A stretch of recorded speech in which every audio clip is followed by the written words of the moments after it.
Hi guys, welcome to the YouTube channel The Novel Trader. I'm your trader and trainer Mr. Paras Kolwa here. तो आपके सामने आपको दिख ही रहा होगा हम इस वीडियो में किस बारे में बात करने वाले हैं। एक और ट्रेड हमने मस्त पकड़ा है 1:4 रिस्क रिवॉर्ड का। बहुत ही डिफिकल्ट ट्रेड था सही बताऊं तो। और यहाँ पे मैं आपको जो एनालिसिस दिखाऊंगा, जब मैंने यहाँ पे भी लिखा था back start again, purely difficult trade था। बहुत आप कह सकते हो कम उम्मीद थी मेरे को कि ऐसा हो जाएगा, लेकिन अल्टीमेटली मेरा ट्रेड सक्सेसफुल रहा 1:4.1 रिस्क रिवॉर्ड का। तो चलो आओ डिकोड करते हैं इस ट्रेड को, कैसे हमने ट्रेड किया after this previous trade in the market, जो मैंने आपको प्रीवियस वीडियो में दिखाया था कि 1:4.25 का रिस्क रिवॉर्ड था। उसके बाद मार्केट ने क्या करा, let's decode this trade and let's see how I took this trade and shared also with you guys on the Telegram itself. Telegram पे आपको हर तरह का एनालिसिस मैं यहाँ पे दे रहा हूँ and it's for free of cost guys, so join कर लो। डिटेल्स लेने के लिए 7817999300 पे आप मुझे मैसेज कर सकते हो एंड आपको ज्वाइनिंग डिटेल्स मिल जाएगी। तो चलो चलते हैं ट्रेड की तरफ, कैसे मिला हमें ये ट्रेड। तो जैसे मैंने आपको बताया था, मार्केट ने यहाँ पे लास्ट हमारा बेसिकली डाउन साइड स्ट्रक्चर दिखाया था जब मार्केट इस तरह से नीचे गया था। अब क्योंकि मार्केट पिंग पोंग में था, जैसे हम डिस्कस कर रहे थे प्रीवियस वीडियो में कि मार्केट बहुत ज्यादा पिंग पोंग कर रहा है, प्रीवियस रेजिस्टेंस से रेजिस्टेंस ले रहा है, प्रीवियस सपोर्ट से अगेन सपोर्ट लेते हुए फिर से रेजिस्टेंस ले रहा है, रेजिस्टेंस को इसने ट्रैप करा, उसके बाद फिर से सपोर्ट पे इसने सबके स्टॉप लॉसेस खाए और उसके बाद कहीं ना कहीं जाके अब 8 बजे मार्केट ने रियल डायरेक्शन दिखाया कि अब यहाँ से वो अप ट्रेंड था। तो मेरे को ये पता था कि मार्केट अप ट्रेंड में ही जाना चाहिए, क्योंकि अब मार्केट ने अच्छा खासा ब्रेकआउट दिया है विद फुल पोटेंशियल। यहाँ पे ऐसा नहीं हुआ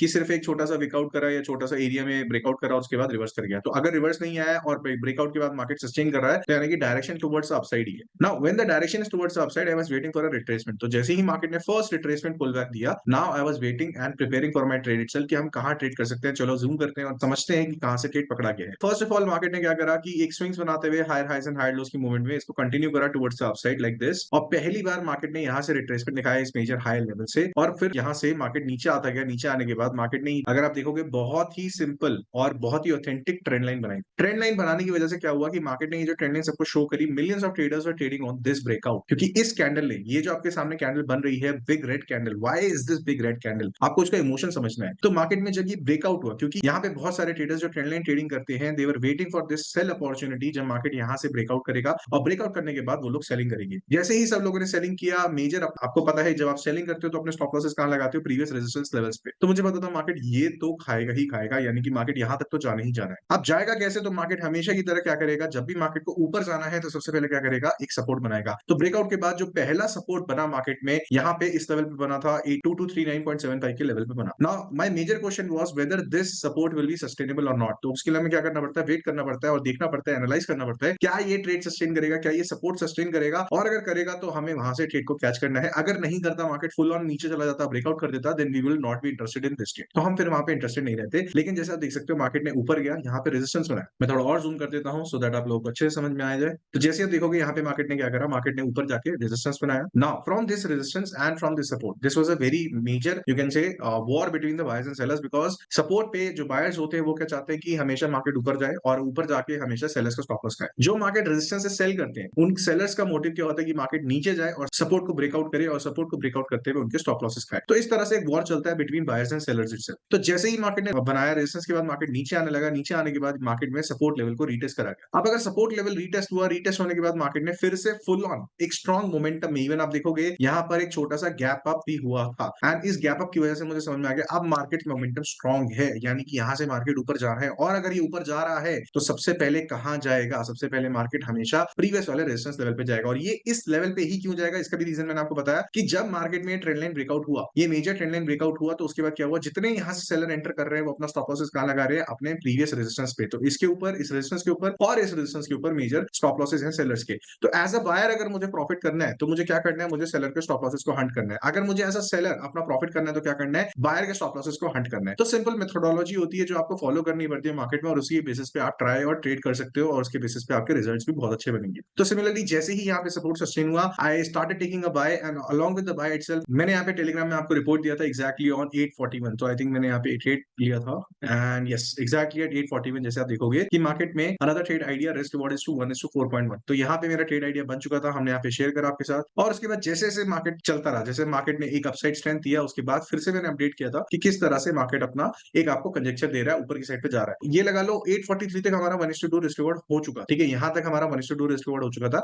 अब क्वेश्चन क्या था, साइकोलॉजिकली एज ए ट्रेडर मेरे पास ये क्वेश्चन है, क्या मैं यहां से निकल जाऊं या फिर मैं अपने 1:4 का जो मेरा ट्रेड था उसको फुल ऑन कंटिन्यू कंटिन्यू करूं, क्योंकि प्रॉफिट तो ऑलरेडी बन चुका है। और अगर मार्केट यहाँ से नीचे चला जाता है तो मेरे माइंड में एक रिग्रेट हो जाता है, या फिर कई बार ट्रेडर्स के माइंड में एक रिग्रेट होता है, या आप कह लो एक कॉन्फिडेंस नहीं आता कि यहाँ पे ट्रेड को रखा जाए या यहाँ से निकल जाना ही बेहतर है। तो देखो, ये इस क्वेश्चन का आंसर ना आपको पर्सनली मिलेगा, आपकी पर्सनैलिटी कैसी है। यानी कि अगर आप कंजर्वेटिव प्ले करते हो तो मेरे हिसाब से यहाँ से निकल जाना चाहिए था, लेकिन अगर आप थोड़े से अग्रेसिव हो, अगर आप रिस्क टेकिंग पर्सन हो और अपने कॉन्सेप्ट पे बिलीव है, तो होल्ड कर लेना चाहिए। बिकॉज अल्टीमेटली मिलना तो एक का चार है, वरना एक का दो पे आप निकाल सकते हो। यानी कि अगर मैं यहाँ से निकल जाता, अपने ट्रेड को एग्जीक्यूट कर लेता, तो फिर मुझे 1:2 ही मिलता, और यहाँ से मैं अपना ट्रेड को जितना मेरा नेक्स्ट प्रॉफिट था वो मैं रियलाइज करना भूल जाता, या फिर मैं रियलाइज नहीं कर पाता। So what happened over here is, जैसे ही मार्केट में ये मोमेंटम बना और मोमेंटम स्टॉप हो गया, ठीक है, मोमेंटम स्टॉप हुआ exactly, if you have taken the trade on the same SL, please take half position और ट्रेल द एसएल। तो यहीं पे जब मार्केट हाफ पोजीशन पे आ चुका था, हमारे हाफ रिवॉर्ड पे आ चुका था, तो मैंने सबको यही डायरेक्शन दिया था कि आप यहाँ से निकल भी सकते हो और यहाँ से आप अपना हाफ पोजीशन निकाल सकते हो, और या फिर आप अपने एसएल को ट्रेल कर सकते हो। तो उसके बाद फिर मैंने आपको ये अपडेट दिया कि if price breaks out the level of 2247 then trail your SL, otherwise not. Then हमने कंजर्वेटिव प्ले करने के लिए, जिन लोगों को कंजर्वेटिव प्ले करना होता है उनको मैंने बता दिया था आप अपना लेवल यहाँ पे ट्रेल कर सकते हैं। तो कई लोगों की एग्जिट जो हो गई थी वो इसी लेवल पे हो चुकी थी, मार्केट में उनका 1:2 का ट्रेड निकल चुका था। लेकिन जिन लोगों ने मेरे साथ होल्ड किया ट्रेड, उन लोगों के साथ क्या हुआ, अगर आप देखोगे, price is consolidating, play very cautiously. मैंने आपको सबको बताया कि आराम आराम से खेलते रहो जब प्राइस ऐसे मूवमेंट कर रहा है ना, क्योंकि यहाँ पे क्या होता है, नो डाउट अपना स्टॉप लॉस तो लगा ही है रिस्क पे, प्लस अपने प्रॉफिट्स भी लगे, क्योंकि यहाँ तक मार्केट इतना ऊपर जा चुका है। उसके बाद दिल में दुगदुगी होती है, राइट। मतलब हमें बहुत सारे क्वेश्चन आते हैं, हमें बहुत सारी कंफ्यूजन होती है, निकाल लेना चाहिए, होल्ड कर लेना चाहिए, क्योंकि हैवी अमाउंट्स हमारे इन्वॉल्व होते हैं यहाँ पे। उसके बाद बैक स्टार्ट अगेन रीस्टार्ट हुआ, प्योरली डिफिकल्ट ट्रेड मैंने यहाँ पे लिखा भी था, बहुत ही डिफिकल्ट ट्रेड था, बट मेरे को कॉन्फिडेंस था कि मार्केट ऊपर ही जाना चाहिए, क्योंकि और कहीं ना कहीं मार्केट अगर नीचे जाएगा तो नीचे जाने के लिए भी मार्केट को क्या चाहिए, एक अच्छा मोमेंटम देना चाहिए, या फिर ऑलरेडी मार्केट अगर आप देखोगे काफी टाइम तक नीचे चला, ठीक है, काफी टाइम तक मार्केट नीचे चला और नीचे के लेवल पे ट्रैपिंग करी मार्केट ने। तो अगर ये ट्रैपिंग करी और उसके बाद मार्केट ऊपर गया, तो हाई प्रोबेबिलिटी है कि मार्केट फर्दर अपसाइड ही कंटिन्यू करना चाहिए, उसे डाउनसाइड नहीं आना चाहिए। अगर डाउनसाइड होता तो यहीं से मार्केट कंटिन्यू डाउनसाइड ही करता, फिर मार्केट को ये स्विंग बनाने की जरूरत नहीं थी। बाहर से इतना पैसा लगा के स्विंग बनाया और ऊपर अपने मार्केट को चौक दिया, या फिर कर सकते हो ब्रेकआउट दिया मेजर लेवल ऑफ 2242। तो ये अगर पैसा लगा है, कैपिटल इन्वॉल्व हुआ है, तो कहीं ना कहीं मार्केट सपोर्ट बनाएगा, सपोर्ट बनाने के बाद अपना फिर से ऊपर की साइड पे जाएगा और 2249 के लेवल को क्रॉस करेगा। तो इस तरह से हमने ये ट्रेड को बुक किया 1:4.11 रिस्क रिवॉर्ड पे, सो दैट हमारा अगर स्प्रेड भी निकलता है तो स्प्रेड निकालने के बाद हमारा 1:4 रिस्क रिवॉर्ड मिनिमम मिल जाना चाहिए। जैसे ही मार्केट में ब्रेकआउट आया, हमारा ट्रेड सक्सेसफुल हुआ, उसके बाद मार्केट में ब्रेकआउट हुआ, फिर से कंजक्चर आया नीचे की साइड पे, बट अब मैं यहाँ पे ट्रेड में इंटरेस्टेड नहीं हूँ, बिकॉज मुझे पता है कि मार्केट किसी तरह से कंसोलिडेट करेगी, कंसोलिडेट करने के बाद स्टॉप लॉस हंटिंग होगी, और स्टॉप लॉस हंटिंग के बाद कहीं ना कहीं आपको जाके दिखेगा कि मार्केट फिर से ट्रेंडिंग हो रही है। तो यही मार्केट के फेजेस होते हैं। तो इससे फेजेस से बचना होता है। हमारे दिन का आज मैं बता सकता हूँ मेरा लास्ट डेट था। फर्दर मैं आपको अपडेट्स देता रहूंगा, ऐसी बात नहीं, टेलीग्राम पे हम वार्तालाप करते रहेंगे, टेलीग्राम पे कम्युनिकेशन ऑन रहेगा। So do not forget to join the Telegram and subscribe this channel, because जितने भी वीडियो अपडेट्स हैं, जितने भी एक्सप्लेनेशन है, वो मैं यहाँ पे इसी चैनल पे देता हूँ आपको। तो बेस्ट से सब्सक्राइब कर लो and hit the like button guys. If you have any questions regarding this trade और any kind of price action techniques, you can put your query in the comment box. ठीक है guys, तो मिलते हैं next trade में। हasta la vista, till then take care.